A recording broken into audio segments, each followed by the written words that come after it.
నాకు రేపు గ్రీన్ దోస కావాలి అని అడిగింది మా పాప.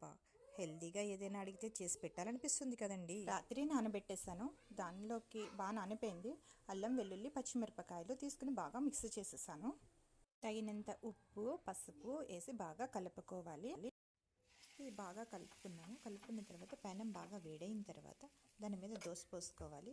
ముందుగానే సన్నగా కట్ చేసుకున్న ఉల్లిపాయ ముక్కలను కొంచెం జీలకర్ర వేసుకొని వాటిలో కొంచెం నెయ్యి కానీ యాడ్ చేస్తే దాని టేస్ట్ డబల్ అవుతుందండి. తినే ఇడ్లీ, దోశ, ఉప్మాలో ఎటువంటి పోషక పదార్థాలు ఉండవు. అవి ఎందుకంటే వైట్గా వెయిట్ లాస్ అవ్వాలన్నా, పిల్లలకి ఫ్రీ మోషన్ కావాలన్నా ఇందులో చాలా ఫైబర్ ఉంటుందండి.